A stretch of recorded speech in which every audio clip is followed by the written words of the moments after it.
जाट आरक्षण को लेकर जारी आंदोलन ने हिंसक रूप अख्तियार कर लिया है। प्रदर्शनकारियों ने जिंद के खेरा रेलवे स्टेशन में आग लगा दी है। वहीं प्रदर्शनकारियों ने बीती रात रोहतक में एक गन हाउस को लूटने की कोशिश की है। आंदोलनकारियों ने कई जगह पर एटीएम लूटने का भी प्रयास किया है। यही नहीं, प्रदर्शन कर रहे जाट आंदोलन के कार्यकर्ताओं ने एक मॉल को भी आग के हवाले कर दिया और लाखों रुपए का नुकसान हो गया। हेलीकॉप्टर से वहां सेना की पहुंची है और तैनाती हुई है 9 जिलों में। और पूरे मामले की समीक्षा करने के लिए केंद्रीय गृह मंत्री राजनाथ सिंह के घर पर एक अहम बैठक हुई है।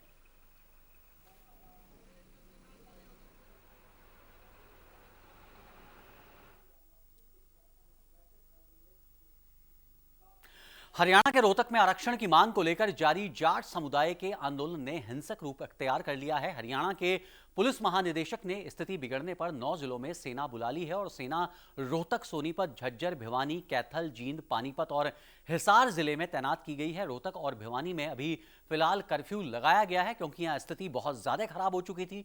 प्रदर्शनकारियों ने डीजीपी वाईपी सिंगल पर भी देसी कट्टे से गोली चलाई है।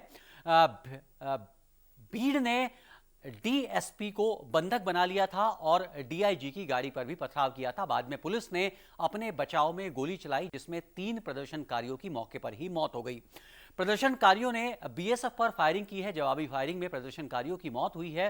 प्रदर्शनकारियों ने हरियाणा के वित्त मंत्री कैप्टन अभिमन्यु सिंह के घर पर भी तोड़फोड़ की है और उनकी कार को आग के हवाले करने की कोशिश की। पुलिस ने हिंसक भीड़ पर काबू पाने के लिए फायरिंग की कई और इस पूरी घटना में करीब 9 प्रदर्शनकारियों के बुरी तरह जख्मी होने की खबर है। प्रदर्शनकारी कैथल में सांसद राजकुमार सैनी के घर भी उन्होंने हमला किया। पुलिस कार्रवाई से गुस्साए लोगों ने रोडवेज की कई बसों को आग के हवाले कर दिया और कई निजी वाहनों में भी आगजनी की गई है।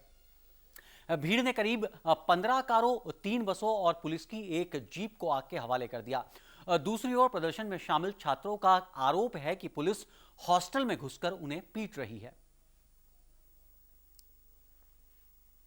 और इस पूरे मामले पर ज्यादा जानकारी देने के लिए हमारे साथ जुड़ चुकी हैं समय संवाददाता निशा शर्मा। निशा, खबर यह आ रही है कि जाट आंदोलन इस कदर हिंसक रूप अख्तियार कर चुका है कि अब जाट जो है, वहां जो आंदोलनकारी हैं वो एटीएम तक लूट रहे हैं। यहां तक कि एक गन हाउस को लूटने की कोशिश की गई है।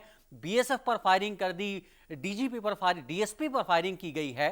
क्या इन तमाम घटनाओं को, एटीएम लूटने और गन हाउस लूटने जैसी घटनाओं को आंदोलनकारियों ने ही अंजाम दिया है या इस मॉब का फायदा उठाकर, इस आंदोलन का फायदा उठाकर कुछ असामाजिक तत्व एटीएम लूटने और गन हाउस को लूटने जैसी घटनाओं को अंजाम देने की कोशिश कर रहे हैं? देखिए, ये वैसे तो ये जो है घटनाएं जो हुई हैं, इसको मतलब जाट आरक्षण के मामले से ही जोड़कर देखा जा रहा है। लेकिन फिर भी ये कहा जा सकता है कि इसकी आड़ में कुछ शरारती तत्व जो है वो ऐसा भी कर सकते हैं। लेकिन फिलहाल इसकी कोई पुष्टि नहीं हो रही है कि किन लोगों ने ये किया है काम। जहाँ तक सवाल है कि ये घटनाएं हुई है तो पुलिस ने कई लोगों पर 100-300 कुछ लोगों के ऊपर ये मतलब मामले भी दर्ज किए हैं। लेकिन अभी ये स्पष्ट रूप से सामने नहीं आया है कि जिन लोगों ने ये गन हाउस को लूटने की कोशिश की है या क्या बोलते हैं और कुछ ये तोड़ फोड़ की कोशिश की है, उनमें केवल ये जाट समुदाय के लोग ही हैं।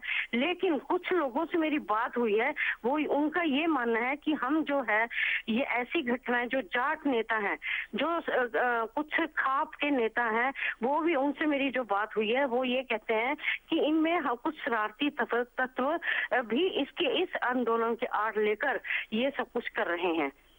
निशा, जैसा कि आप बता रही थी कि मुख्यमंत्री खट्टर ने खुद एक प्रस्ताव जाटों के सामने रखा था कि विशेष सत्र को बुलाने पर तमाम विपक्षी दलों की भी सहमति कल सर्वदलीय बैठक में बनी थी। बावजूद उसके जो जाट आंदोलन करने वाले जो तमाम नेता हैं वो सरकार के इस प्रस्ताव को भी मानने के लिए तैयार नहीं है, क्योंकि जाहिर तौर पर जब इतना बड़ा डिसीजन होता है तो उसके लिए एक स्पेशल विधेयक होता है, विधानसभा में उस पर चर्चा करवाई जाती है, तब कहीं जाकर वो कानून की शक्ल लेता है। लेकिन जाट एक भी सुनने को तैयार नहीं है सरकार की बात।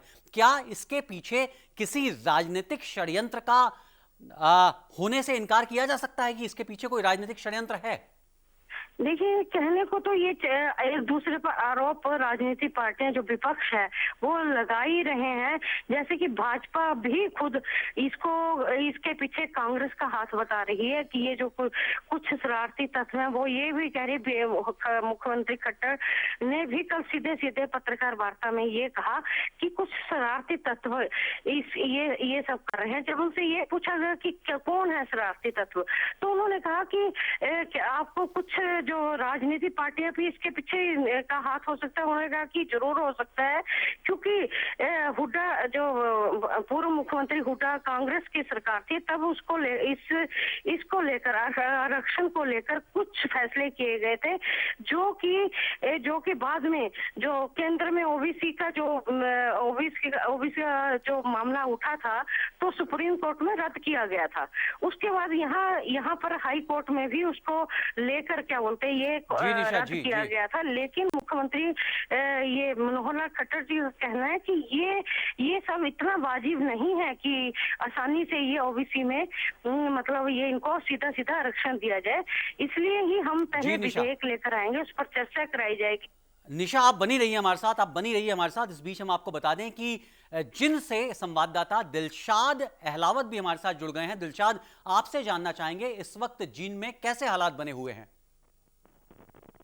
जी अनुज, जींद में भी पिछले 7 दिनों से चल रहे जाट आनंद को देखते हुए सभी ट्रेनें और चारों तरफ से जींद एकदम से सील है। लगभग 30 जगह जींद में जाम है। रात को जींद से पानीपत लाइन पर बूढ़ा खेड़ा रेलवे स्टेशन को आग लगा दी, जिसमें सारा रिकॉर्ड सिक्के और कंट्रोल पैनल सब जल गया है। जिससे कल जो रोहतक में जो घटना घटी, उस घटना के बाद यहाँ भी जो आरक्षण को लेके जो आंदोलन है वो थोड़ा गति पकड़े हुए है, जिसकी वजह से यहाँ भी पैरामिलिट्री फोर्सेस को बुलाया गया है और अभी कुछ ही देर के बाद वो फ्लैग मार्च करने वाली है। लोगों को चेतावनी दी गई है कि किसी प्रकार की हिंसक घटना ना करें और धारा 144 जैसे कि लगाई गई है, उसके बावजूद भी अगर कहीं कोई और लोग खड़े मिले तो चेतावनी देने के बाद सख्त कार्रवाई करने के निर्देश दिए गए हैं। जी अनुज। हाँ दिलबाग, इसके अलावा हम आपसे ये भी जानना चाहेंगे, क्या कर्फ्यू जैसी स्थिति अभी भी वहां बनी हुई है या कर्फ्यू में ढील दी गई है अभी? जी अनुज, कर्फ्यू जैसी स्थिति तो नहीं है। यहाँ बाजार खुले हैं, लोगों की आवाजाही है। प्रॉपर जींद शहर में ऐसी नहीं है, मगर जींद के चारों तरफ से निकलने वाले सभी रास्ते जाम है। रेलवे ट्रैक जाम है। जी, इसके अलावा आपसे